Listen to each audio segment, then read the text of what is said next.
Boa noite, Lagoinha. A paz do Senhor Jesus seja com todos. Tem alguém com frio aí? Tem? Ninguém está com frio. Só eu que não, né? Que Deus abençoe a vida de cada um dos irmãos, em nome de Jesus. Vamos abrir, por favor, em Efésios 5, dando continuidade à nossa série. Amém? Vou tentar ser o mais breve possível, para que você não se canse de mim, mas que Deus possa falar aos nossos corações nessa noite, em nome de Jesus. Amém? Nós vamos nos ater hoje do versículo 7 ao versículo 14, mas eu gostaria de pedir que a gente comece a leitura a partir do versículo 6, só para contextualizar aquilo que nós vamos falar nessa noite, em nome de Jesus. Amém? Todos encontraram Efésios 5? Amém? Façamos a leitura a partir do versículo 6.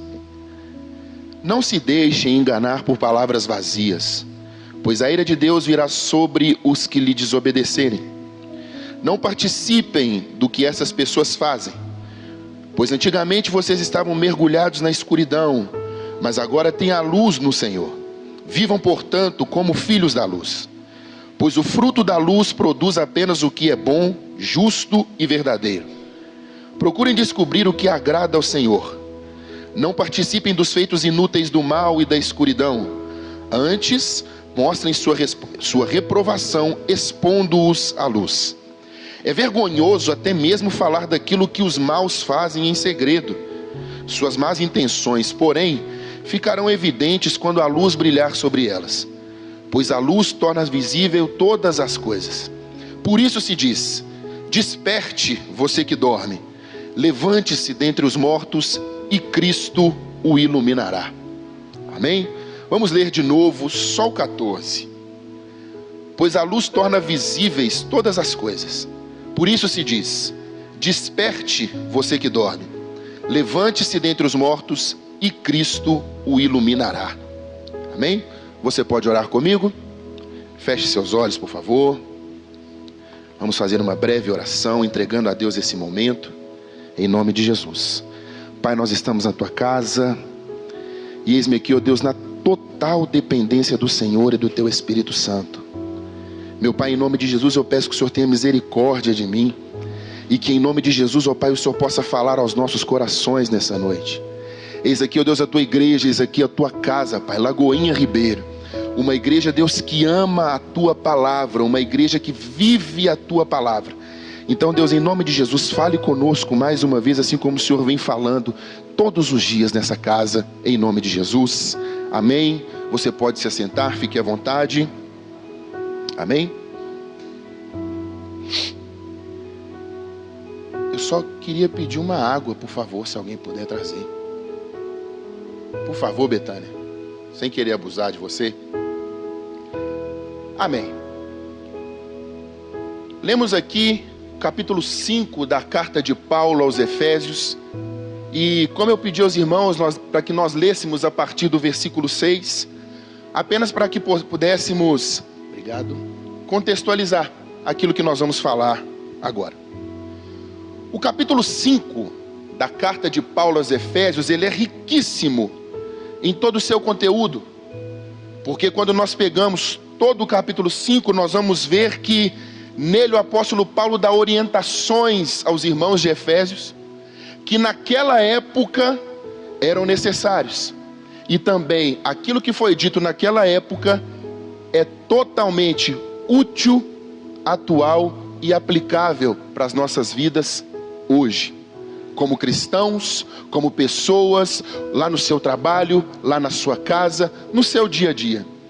A carta de Paulo aos Efésios, ela vem como um cuidado com aqueles irmãos, no procedimento, na forma de viver e em como proceder mediante algumas situações. Então, quando nós entramos aqui, nós já vemos o seguinte: no versículo 2, ou melhor, no primeiro versículo, o apóstolo Paulo já orienta os irmãos de Éfeso a serem imitadores de Cristo, algo que hoje, em 2023, nós devemos ser.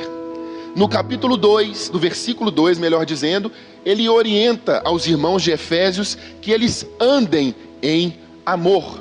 E isso é necessário nos nossos dias, porque a palavra nos diz que nos últimos dias o amor de muitos esfriará.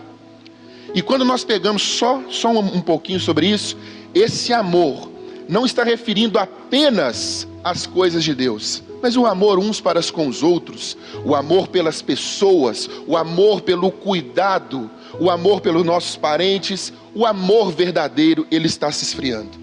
Nos versículos 3, 4 e 5, o apóstolo Paulo expõe situações que não se devem nem nomear para os santos, ou seja, coisas que não se devem nem ser ditas no nosso meio, de tão abomináveis que são. No versículo 6, ele faz um alerta para que ninguém se engane com palavras vãs e trata aqueles que fazem uso dessas palavras como filhos da desobediência. E daqui em diante é sobre isso que nós vamos falar. No versículo 7, Paulo exorta que os irmãos de Efésios não sejam participantes com eles. Eles quem? Os filhos da desobediência. E eu gostaria que você participasse comigo, porque eu quero saber se você está acordado. Os filhos da desobediência estão no nosso meio, sim ou não? Só aqui que está? Deixa eu ver aqui no meio se vocês vieram hoje. Sim ou não? Sim ou não? Eles estão no nosso meio. Quando eu digo no nosso meio, não como igreja, mas como pessoas, como aqueles que sabem da palavra de Deus e não as praticam, como aqueles que conhecem as escrituras e não as praticam. Quando nós vemos aqui o imperativo não empregado na frase, não sejam participantes com eles, isso traz uma ideia para nós de que não seja é algo que naquela época já estava acontecendo no momento em que essa carta foi escrita. E se isso serve para nós, nós podemos dizer também que isso está acontecendo nos dias de hoje. E talvez você pode pensar assim, mas Frederico, como que eu posso entender isso? Eu te explico de forma muito fácil. Sim, há como estar incluído na comunidade cristã, há como ser membro de uma igreja, há como ter ministério dentro da igreja, há como eu fazer parte do louvor, há como eu ser um líder de célula, há como eu fazer parte do diaconato e ser um filho da desobediência. Com exceção do garotinho aqui, todos nós aqui, que já somos maiores, e com exceção do João, porque esse menino não deve dar um pingo de trabalho, não é possível que esse menino dê trabalho, eu não quero acreditar nisso. Mas é tão verdade, e você vai se lembrar aí, que um dia da minha vida, um dia da sua vida, o seu pai, a sua mãe, no meu caso, o avô, a avó, já deu na gente ali uma chinelada porque nós desobedecemos. E foi ruim, não foi? A gente se lembra. Eu me lembro de um couro que eu tomei da minha mãe, que pastor Valdir, graças a Deus eu resisti aos ferimentos. E quando nós falamos de desobediência hoje, nós entendemos que existem pessoas sim que estão no meio do arraial, que vêm na quarta da palavra, que ouvem a palavra de Deus, dos pastores ou daqueles que sobem ao altar para pregar. E por que não dizer, ouvem a palavra de Deus no particular, na oração, na leitura bíblica, e ainda assim são filhos da desobediência. E nós precisamos vigiar quanto a isso, porque sim, eles estão no nosso meio. O que cabe a nós, como filhos da obediência, é pedir a Deus algo que falta muito nos nossos dias: o dom de discernimento, a fim de discernirmos aqueles que são filhos da desobediência e não nos assentarmos à roda deles. Porque não pense você que um desobediente não torna um obediente tão desobediente quanto ele, porque torna-se. Quem aqui nunca ouviu, uma vez só, Marcelo, não tem problema não. Quem aqui nunca ouviu, a igreja está de mudança, mas faltar de culto, não tem problema não. Quando na verdade nós somos convocados a estar aqui, filhos da desobediência. E vamos mais um pouquinho. Cabe a nós termos caráter cristão para entender algumas coisas. A gente pode pensar assim, os mais jovens aí que são solteiros. Mas ela é linda. As meninas, pastor Valdir, ele é tudo o que eu sonhei. Mas será que é o que Deus sonhou para nós? Será que é isso que Deus tem para mim e para você? Caráter é entender que existem momentos que Deus vai dizer não quando nós queremos que Ele diga sim. E às vezes Ele vai dizer sim quando nós queremos que Ele diga não. Porque tem coisa que a gente quer que Deus diga não. Já viu aquela pessoa que fala assim: o meu sonho é pregar, o meu sonho é cantar. Aí vem para a igreja, aí recebe a oportunidade, ó, domingo que vem você prega, viu? Aí a pessoa, pelo amor de Deus, eu não quero isso não. Pediu para Deus, Deus falou que sim, mas queria que Deus falasse que não. Existem pessoas assim. E nós precisamos tomar cuidado. Porque essas orientações, elas são muito reais e ricas para nós no dia de hoje.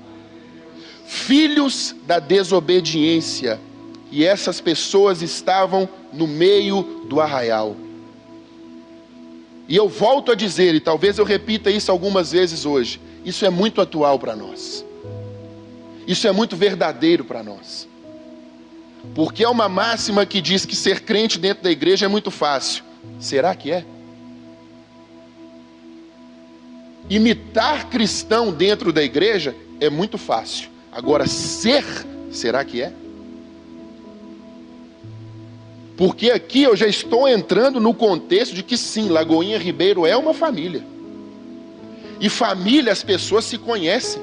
Família, as pessoas sabem uns dos outros e talvez até coisas íntimas uns dos outros. Então, sendo nós conhecedores uns dos outros, eu não digo falando mal da vida uns dos outros, mas será que vocês me conhecendo, sabendo das minhas falhas, sabendo das minhas mazelas, sabendo dos meus jeitos que talvez você não concorde, será que é fácil ser cristão aqui dentro? É algo que precisamos ter muito cuidado, para que não nos tornemos filhos da desobediência. De quando Deus diz faz e a gente não faz. De quando Deus diz não faz e a gente faz. E quando chega lá na frente e a gente se depara com um muro e vê que dá errado, nós ainda somos tão caras de pau que voltamos a Deus e dizemos: mas por que o Senhor permitiu que isso acontecesse? Quando na verdade Ele está dizendo assim: você me desobedeceu. Quem é pai aqui? Levanta a mão. Pai e mãe. Quando seu filho te desobedece, você pune ou recompensa? Quando seu filho faz aquilo que não deveria ser feito, você faz uma festa ou coloca ele de castigo? O que eu estou querendo dizer aqui é que Deus não vai chegar com uma correia e nos dar correada. O que eu estou dizendo aqui é que Deus não vai chegar para nós e nos colocar no cantinho do pensamento. Não, não é isso. Mas Ele vai nos dizer assim: você me desobedeceu, colha o fruto que você plantou. Por isso a necessidade do discernimento, de saber quem é e quem não é filho da desobediência. E aqui nós seguimos. O versículo 8 faz com que lembremos do nosso passado, quando ele diz: éreis trevas. Ele traz à tona sobre o nosso presente, quando ele diz: agora sois luz no Senhor. E fala sobre o nosso futuro, quando diz: andai como filhos da luz. Em apenas um versículo, o apóstolo Paulo fala sobre passado, presente e futuro. E quando falamos sobre andar como filhos da luz, percebemos que isso é Deus nos colocando na nossa posição hoje. Porque eu quero crer que aqui todos somos filhos da luz. Todos somos filhos de Deus. E quando Deus diz andai, quando o apóstolo Paulo, melhor dizendo, diz andai como filhos da luz, ele está dizendo: tenha comportamento daqueles que saíram da condição de criatura e passaram à condição de filhos de Deus. E isso é muito sério. Porque sim, existem filhos que recebem a instrução do pai, mas não a seguem. Existem pessoas que conhecem a palavra, mas não a praticam. E se naquele tempo isso já acontecia, imagina hoje. Porque o que eu amo no Evangelho é como ele me confronta todos os dias. O que forja o caráter cristão verdadeiramente não é o que o coach diz, mas é o que a palavra diz. O que nos faz como filhos da luz é exatamente quando nos afastamos das trevas. E entenda isso nessa noite. Onde a luz está, a treva ela sai. Ou seja, se você é filho da luz, se você é filho de Deus, onde você chega, você tem que iluminar o ambiente, porque a luz do Senhor tem que brilhar sobre a sua vida. Irmãos, entenda uma coisa. É vergonhoso, e eu repito, é vergonhoso quando nós vemos cristãos que, ao invés de recusar determinados tipos de coisa, aceitam. Um exemplo que eu posso dar aqui: certa vez minha esposa estava me contando que no trabalho dela, ela chegou numa roda de conversa das amigas, e ela não sabe nem o teor da conversa, mas quando ela chegou, uma já disse: vamos parar de falar disso, a Bruna é crente. E isso tem que acontecer comigo e com você. Não somos nós que nos adaptamos ao ambiente, mas como os filhos de Deus, o ambiente tem que se adaptar a nós, porque chegou ali alguém que carrega luz. Entenda, a palavra diz: as más conversações corrompem os bons costumes. E o que seriam esses bons costumes? É tudo aquilo que você aprendeu de valor do seu pai e da sua mãe lá atrás, e que hoje você não aplica. O que são os bons costumes? É todo o ensinamento bíblico que você teve e que eu tive e continuaremos tendo ao longo das nossas vidas, mas que não colocamos em prática. A Bíblia ela nos ensina usos e costumes. Basta a gente pegar e ler. A doutrina da igreja nos ensina usos e costumes. Basta seguirmos. Porém, contudo, todavia, existem pessoas que não seguem e se comportam como filhos das trevas, ao invés de se comportarem como filhos da luz. E o que eu quero te despertar nessa noite, nessa palavra, é te fazer entender, a começar em mim, para que nós possamos entender que nós não estamos nessa vida por acaso. Nós não somos obras do acaso. Esse grupo de louvor não está aqui por acaso, os pastores dessa igreja não são pastores por acaso, o diaconato dessa igreja não é por acaso. Nós estamos nessa terra para fazer a diferença e levar a luz do Senhor onde quer que colocarmos a planta dos nossos pés. A palavra de hoje ela vem nos despertar, desculpe, de que há muito para fazer ainda. Nós estamos mudando. Nós estamos saindo aqui e indo para... É o mesmo bairro? Continua sendo Ribeiro, né? Mas para uma região ali vizinha. E talvez você não saiba, mas eu quero te dar uma notícia boa. Para onde nós vamos, nós seremos quase que vizinhos da beira-linha. Nós seremos quase que vizinhos de locais onde pessoas se drogam, onde pessoas se prostituem, onde pessoas perdem sua vida nos vícios. O que cabe a nós é entender o quê? Ou pensar o quê? Quem está chegando lá? Luz ou trevas? Quem está chegando lá? Filhos da obediência ou filhos da desobediência? Porque eu não sei você, mas ver essas cadeiras vazias me incomoda muito. Porque eu sei que existem pessoas que não vieram porque estão trabalhando, não conseguiram chegar a tempo. Existem pessoas que sim, estão cansadas, porque a gente se cansa, o corpo cansa. Mas existem pessoas que simplesmente não vieram. Existem pessoas que simplesmente disseram: hoje eu não vou ficar em casa e está tudo bem.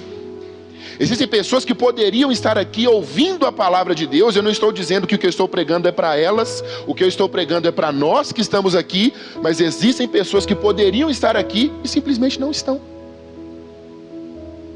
Ah, Frederico, você quer dizer que todo culto tem que ser cheio de pessoas? Não, o culto tem que ser cheio da presença de Deus. Mas que tenhamos pessoas que dizem assim: alegrei-me quando me disseram: vamos à casa do Senhor.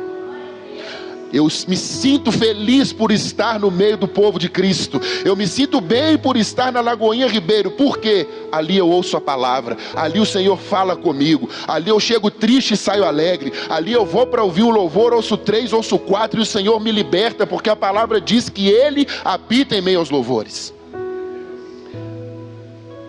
Nós precisamos entender isso. Que lembremos do nosso passado, que era de trevas, e que possamos ser gratos a Deus por ter nos colocado na maravilhosa luz de Jesus Cristo, e que possamos ter consciência de que o futuro que Deus tem para nós é de trazermos mais pessoas para essa mesma luz. E seguindo, o versículo 9 faz menção ao fruto do Espírito citado em Gálatas 5, 22 e 23. E ao entendermos que somos filhos de Deus, o versículo 24 de Gálatas 5, ele diz o seguinte: os que pertencem a Cristo Jesus crucificaram a carne com as suas paixões e seus desejos. Esse versículo ele nos faz ainda mais participantes da nova vida em Cristo Jesus. E sim, a quem se diz nova criatura, a quem se diz filho de Deus, a quem se diz participante do corpo de Cristo e não tem nenhuma atitude do mesmo. E nós podemos dar alguns exemplos aqui para ilustrar isso. Quem aqui tem um amigo que não é crente? Levanta sua mão, deixa eu ver. E como eu sei que isso não vai aparecer na filmagem, é um segredo nosso. Quem aqui já confiou em um cristão e ele te decepcionou?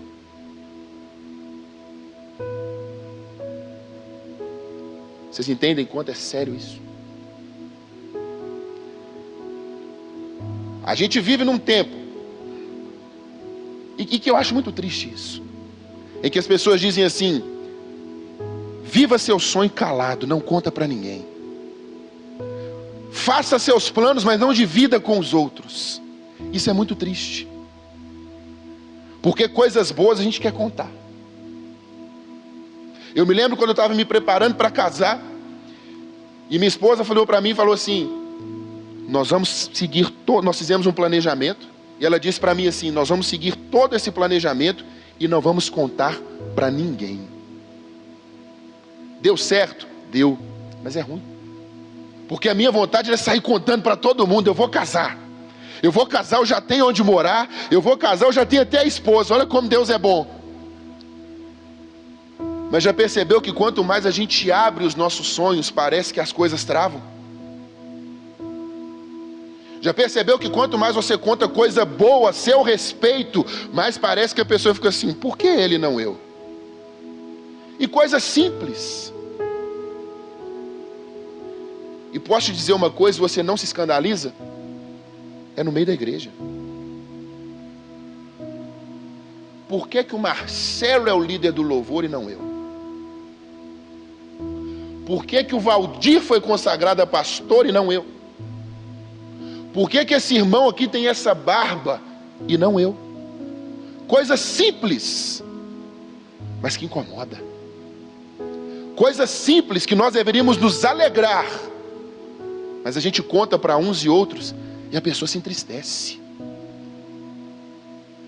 E isso no meio da igreja. E se há uma coisa que é triste, é ver o quanto algumas pessoas que se dizem servas de Deus são tão inconfiáveis. Nós precisamos, igreja, nos despertar. Crucificar nossa carne, as nossas paixões, os nossos desejos desenfreados, por coisas que a gente quer, mas às vezes a gente não precisa.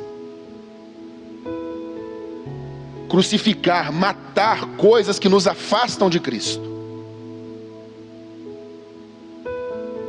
Porque existem coisas que a gente carrega conosco, que a gente acha que está tudo bem, quando na verdade não está. Mazelas, pecados de estimação, que nos afastam do verdadeiro propósito de Cristo para as nossas vidas.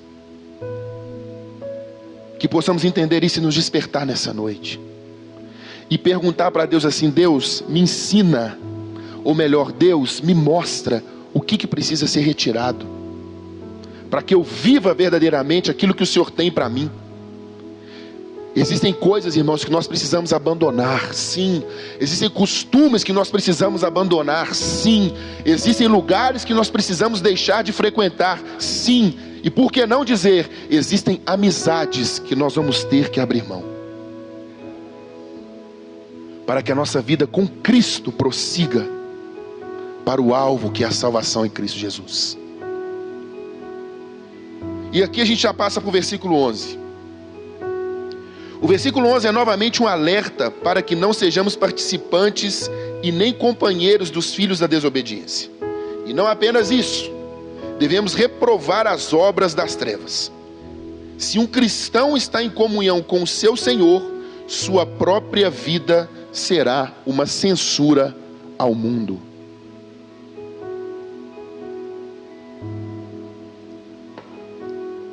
Estando em comunhão com Deus, a nossa vida, ela será uma censura ao mundo. Os irmãos entendem isso? Vocês conseguem compreender a seriedade disso? Censura ao mundo. De tantos, uma das passagens bíblicas que também se faz atual demais para os nossos dias, é quando o Senhor diz: não vos conformeis com este século. E quantos de nós estamos conformados? Quantos de nós estamos pensando que está tudo bem? Quantos de nós estamos aceitando esse pseudo-evangelho que tem entrado nas portas das igrejas, onde parece que tudo pode, onde parece que tudo é aceito? Um tempo onde pregar contra o pecado parece que é mais um pecado. Um tempo em que se debate contra certas coisas que minorias tentam impor nas igrejas, parece que é pecado. Quando na verdade o que o mundo espera da igreja nada mais é do que posicionamento e testemunho.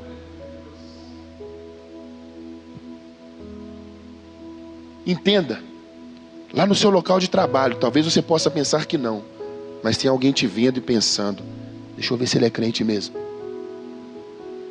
Na sua família, aquela pessoa que não é cristã, ela está olhando para você e vendo e dizendo: deixa eu ver as atitudes dele. Que é um tempo onde o cristão é mais confrontado. E eu não estou dizendo de perseguição, não. Não estou dizendo isso. Porque no meu ponto de vista, a igreja brasileira ela não é perseguida. Não é. Em vista de outros países, para nós está muito bom ainda, né, pastor Valdir? Para nós ainda está tranquilo demais. Mas o que eu e você temos feito como igreja? Porque tem gente que adora bater no peito. Eu sei que você já ouviu, eu não vou dizer que você já falou porque eu não sei, mas eu sei que você já ouviu alguém dizer: a igreja sou eu. Eu sou a igreja. E sendo eu e sendo você a igreja, o que nós temos feito? Que tipo de evangelho nós temos apresentado a essas pessoas quando eu digo que eu sou igreja? Eu digo que eu sou igreja. E quando eu entendo igreja, igreja é comunidade. Eu sou a igreja, Marcelo, mas não me dou bem com ninguém. Eu digo que eu sou a igreja, Betânia, e igreja é comunidade, comunidade é família, e eu não quero o bem do meu próximo. E é essa a igreja que nós estamos dizendo que somos. É muito sério entender isso. Filhos da desobediência não sabem verdadeiramente o que é obedecer a Deus. A pergunta que fica para mim e para você nessa noite é: que tipo de filho temos sido? Que tipo de filhos temos sido? Sabe quando você vai lá na escola do seu filho e senta com a diretora e pergunta: como é que está meu filho aí? Imagina alguém chegando perto de Deus e perguntando a meu e a seu respeito: como que está o Frederico? Como que está a Batista lá da Lagoinha Ribeiro? Obedientes? Desobedientes? Obras das trevas? Obras da luz? São questionamentos, sim, para mim e para você nessa noite. Talvez você entrou aqui pensando que ia ouvir outra coisa, que você ia falar glória, aleluia, ia sapatear, relampear, mas não, hoje é alerta para mim e para você. Porque há um povo aí fora sedento por ouvir a palavra de Deus, e que somos nós quem temos que pregar. Porém, será que ao chegarmos para pregar, seremos bem aceitos? Ou essas pessoas vão dizer, você querendo pregar para mim?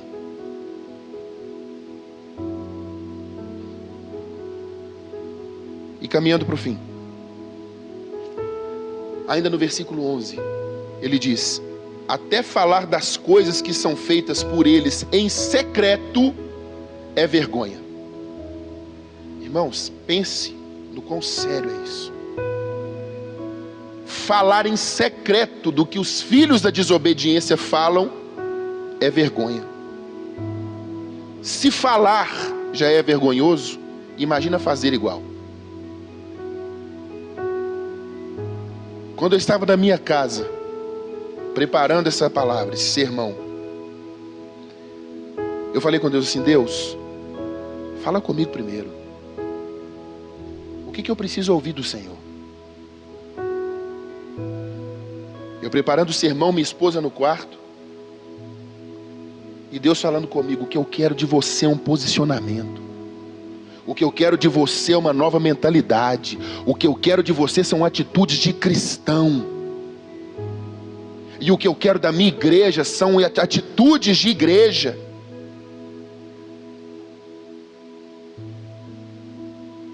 Entenda uma coisa, eu já falei isso em outra pregação. Se alguém te prometeu um evangelho fácil, corre dele. Se alguém te prometeu um evangelho de bênção todos os dias, como cantam por aí, agora é só vitória, só vitória, só vitória, sai fora disso, porque não é isso que Deus diz para nós. Não é isso que Jesus nos ensinou. Ele diz que nós teríamos aflições. E quantos que eram cristãos, no momento da aflição abandonaram o barco? Quantos, na hora que a caminhada apertou, na hora que o calo apertou, na hora que o dinheiro faltou, na hora que a escassez chegou, ao invés de dizer, não, está faltando, mas eu estou com Cristo. Não, está faltando, então está faltando Cristo também.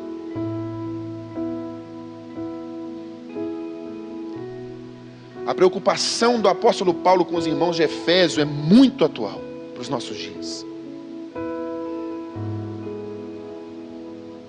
Mas ao mesmo tempo, nós precisamos entender que apóstolo Paulo foi para aquela época, já está com Cristo na glória. Mas precisa haver um despertamento em nós de um espírito de Paulo, com essas mesmas preocupações, para que o bom nome da igreja seja zelado, para que o nome de Cristo seja mantido santo, e para que a igreja do Senhor suba para a glória santa, com vestes brancas. Desperta, ó tu que dormes, é o que nós temos para hoje. Despertar do quê? Do sono da negligência, de ver as coisas acontecendo ao nosso lado e achar que está tudo bem. Basta lembrarmos de quando Cristo disse na ceia: é por isso que há entre vós tão fracos e doentes, e não poucos que dormem. É nos despertar da preguiça espiritual. Sabe o que é a preguiça espiritual? É esquecermos que nós vivemos num país onde o culto é livre, onde a leitura bíblica é livre, sem que haja alguém para te matar por isso. Mas nós passamos tempo, nós passamos hora fazendo qualquer outra coisa. O advento da internet e a facilidade das informações, ela está sendo tão mal utilizada por muitos de nós, que ao invés de aumentarmos o nosso conhecimento, nós estamos diminuindo o pouco que nós tínhamos.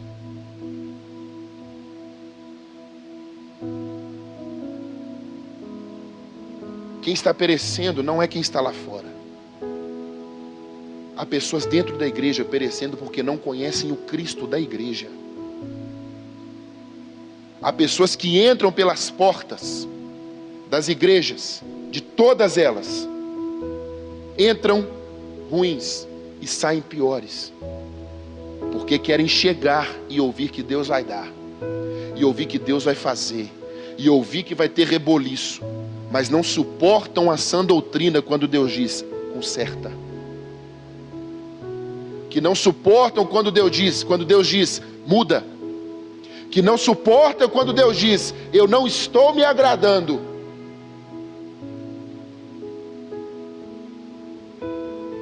Desperta, ó tu que dormes. Despertar é entender que Cristo é o suficiente em meio a um mundo de opções. Desperta, ó tu que dormes, é entender que quem está dormindo não trabalha para Cristo, porque Deus não usa preguiçoso. Para de achar que no conforto da minha e da sua casa Deus vai nos usar. Ele não vai. Me dá um exemplo bíblico. De pessoas que eram desocupadas e que Deus usou. Pega os discípulos. Está pescando? Deixa a pescaria, vem e me segue. Sabe por quê? A própria palavra já diz. Vai ter com a formiga. Preguiçoso. Entenda uma coisa, irmãos. A causa do Evangelho é o que deve nos mover nesses dias. É pedir a Deus misericórdia para que sejamos salvos. E pedir a Deus sabedoria para, através da palavra de Cristo, levarmos mais pessoas à salvação. Essa preocupação do apóstolo Paulo aos irmãos de Efésios, ela precisa estar viva dentro do meu e do seu coração. É nos posicionarmos frente ao mundo tenebroso e mostrar que há ainda esperança a este mundo, chamada Jesus Cristo de Nazaré. É mostrar que no mundo de trevas, Igreja Batista Lagoinha Ribeiro de Abreu é luz. É mostrar que o Cristo que te salvou e mudou a sua vida, ainda salva, ainda cura, ainda transforma, ainda liberta, ainda muda caráter, ainda tira a prostituta da prostituição, ainda tira o mentiroso da mentira, ainda tira o violento da violência e traz para o reino de luz. Que sejamos cartas vivas para este mundo. Desperta, ó tu que dormes. É o que temos para hoje. E se você se encontra dormindo, eu quero crer que essa noite é uma noite de despertamento. Não há mais tempo a perder. Não dá mais tempo de brincar. Eu participei de um congresso cujo tema é Ainda há tempo de salvar mais um. Hoje é tempo de salvar mais um. Amanhã é tempo de salvar mais um. E enquanto Jesus não vier, é tempo de salvar mais um. Mas também é tempo de nos preocuparmos com a nossa salvação. Que sejamos luz onde colocarmos a planta dos nossos pés. Que tenhamos zelo com a palavra de Cristo. E que possamos viver aquele versículo que diz: a tua palavra eu escondi no meu coração para não pecar contra ti.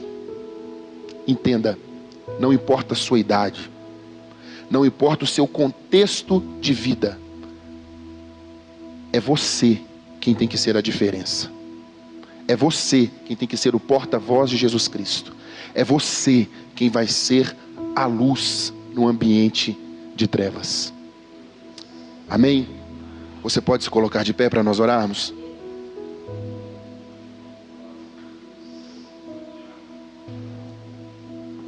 Aleluia. Feche seus olhos. Eu quero te convidar a fazer a sua oração. A falar com Deus assim: Deus, se eu estiver sendo